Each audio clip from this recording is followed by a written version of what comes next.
Hello everyone. तो आज देखेंगे मायानगरी मुंबई में स्थित एक ऐसी जगह को जहां के सिर्फ 2 किलोमीटर के लैंड एरिया पर 12 लाख से भी ज़्यादा लोग रहते हैं। हम बात कर रहे हैं मुंबई के दिल कहे जाने वाले धारावी के बारे में, जो कि एशिया का सबसे बड़ा स्लम भी है। लेकिन आने वाले सालों में ये झोपड़ियाँ बड़ी बड़ी बिल्डिंग्स में बदलने वाली है। ये सब कुछ मुमकिन हो पाएगा धारावी रीडेवलपमेंट प्रोजेक्ट के तहत। एक तरफ जहाँ लोगों में डेवलपमेंट की बात चल रही है, वहीं कुछ लोगों के अंदर अपने घर से बेघर होने का डर भी है।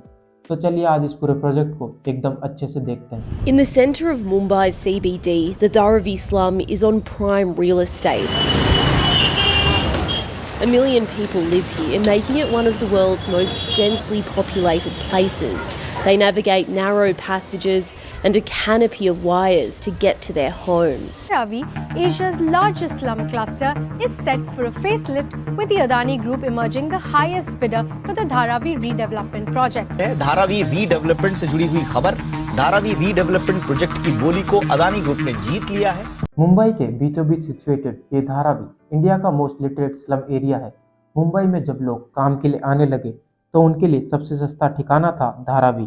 फिर वहाँ की पॉपुलेशन कंटिन्यू बढ़ने लगी। धारावी एशिया का मोस्ट पॉपुलेटेड स्लम बन गया। धारावी देखने में तो स्लम है, पर आज की डेट में भी ये रिसाइकलिंग हब के रूप में भी जाना जाता है। इस छोटी सी जगह में 15,000 से ज़्यादा रिसाइकलिंग इंडस्ट्रीज है। रिसाइकलिंग के साथ धारावी में लेदर, शूज़, गारमेंट्स, मिट्टी के बर्तन और स्टील का भी बहुत ज़्यादा प्रोडक्शन होता है, जिसके लिए 500 से ज़्यादा इंडस्ट्रियल यूनिट्स है। इसी के दम पर धारावी का अकेला एनुअल रेवेन्यू 650 मिलियन से लेकर 1 बिलियन तक होता है। अब ये स्लम एक नए रूप में नज़र आने वाला है, जहाँ पर झोपड़ियों की जगह बड़ी बड़ी बिल्डिंग्स होगी।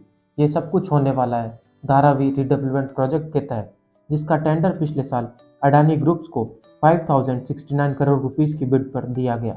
इस प्रोजेक्ट का ऑब्जेक्टिव धारावी के लोगों को साफ सुथरी जगह प्रोवाइड कराना, साथ ही वाटर सप्लाई, सैनिटाइजेशन जैसी फैसिलिटीज प्रोवाइड करना है। धारावी में वर्ल्ड क्लास इंफ्रास्ट्रक्चर बनाना गवर्नमेंट का मेन टारगेट है। इस प्रोजेक्ट को पूरा करने का काम अडानी ग्रुप्स के हाथों में दिया गया है। 2.5 किलोमीटर के एरिया के इस लैंड को रिडेवलप करने के लिए 7 साल का टाइम तय किया गया है। धारावी के रिडेवलपमेंट की प्लानिंग बहुत पहले से चल रही है।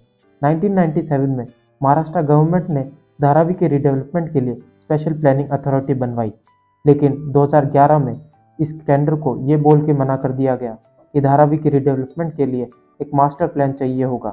फिर 2018 में इस रिडेवलपमेंट प्रोजेक्ट के लिए बिडिंग करवाई गई, जिसमें दुबई की सैकलिंग टेक्नोलॉजीज लिमिटेड ने इस टेंडर को अपने नाम कर लिया। उस टाइम पर भी अडानी ग्रुप्स ने इसमें बिडिंग की थी, लेकिन टेंडर मिलने के बाद भी ये प्रोजेक्ट सैकलिंग टेक्नोलॉजीज को नहीं दिया गया। असल में गवर्नमेंट ने कहा कि इस रिडेवलपमेंट प्रोजेक्ट में धारावी के पास के रेलवे स्टेशन को भी इंक्लूड किया जाएगा, जिसके बाद लास्ट ईयर फिर से ऑक्शन हुआ, जिसमें अडानी ग्रुप्स ने हाईएस्ट बिड करके ये प्रोजेक्ट अपने नाम कर लिया। अडानी ग्रुप्स ने काम अपने हाथों में ले तो लिया है, लेकिन ये डेवलपमेंट का काम इतना भी आसान नहीं होगा। कुछ मेजर चैलेंजेस होंगे जिससे अडानी ग्रुप को डील करना होगा। जैसे कि नॉर्मली जो रिडेवलपमेंट प्रोजेक्ट्स होते हैं, इसमें 10 से 15,000 लोगों को ही बसाने का काम होता है, लेकिन धारावी के इस प्रोजेक्ट में ये नंबर 12 लाख से भी ज़्यादा होगा। साथ ही इस रिडेवलपमेंट में काफ़ी ज़्यादा खर्चा भी आएगा। इस प्रोजेक्ट का जो कॉस्ट एस्टिमेटर बताया जा रहा है वो है 20,000 करोड़, जो कि फ्यूचर में और इंक्रीज भी हो सकता है। इन चैलेंजेस को एक बार के लिए साइड में भी रख दिया जाए तो धारावी के लोगों के मन में एक बहुत ही बड़ा सवाल है हाउस एलोकेशन को लेकर के।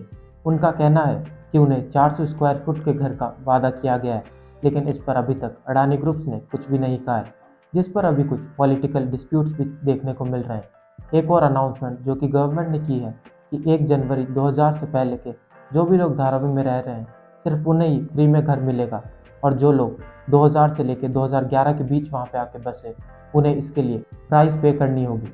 इन सभी लोगों में सबसे ज़्यादा दिक्कत उन लोगों को होगी जो कि धारावी में रेंट पर रहते हैं और लेबर का काम करते हैं, क्योंकि लेबर का काम जब तक ये रिडेवलपमेंट प्रोजेक्ट ख़त्म नहीं हो जाता बंद ही रहेगा, और इस प्रोजेक्ट को पूरी तरह से फिनिश होने में काफ़ी ज़्यादा समय लगेगा। तो ऐसे में उन लोगों का धारावी में गुजारा करना काफ़ी ज़्यादा मुश्किल हो जाएगा। साथ ही एक बड़ी दिक्कत और सामने आ रही है कि धारावी के 40% रेसिडेंट्स के पास कोई भी लीगल डॉक्यूमेंट ही नहीं है ये प्रूव करने के लिए कि वो कितने समय से धारावी में रह रहे हैं, जो कि प्रॉब्लम हमें कई सारे स्लम रीडेवलपमेंट प्रोजेक्ट्स में देखने को मिलती है, जिसमें लोगों को अपने घर से बेघर होना पड़ जाता है। एक और बड़ा सवाल धारावी के लोगों के मन में है कि क्या इस प्रोजेक्ट के खत्म होने के बाद उनके बिजनेसेस को फिर से रीएलोकेट किया जाएगा। कहीं ऐसा ना हो कि जो स्मॉल बिजनेसेस हैं उनको बंद कर दिया जाए। लोगों को अपने बेरोजगार होने की चिंता काफ़ी ज़्यादा सता रही है। इस चीज़ पर तो सरकार को विशेष ध्यान देना ही होगा कि कहीं किसी भी इंसान के साथ गलत ना हो। यह था इंडिया का धारावी रीडेवलपमेंट प्रोजेक्ट।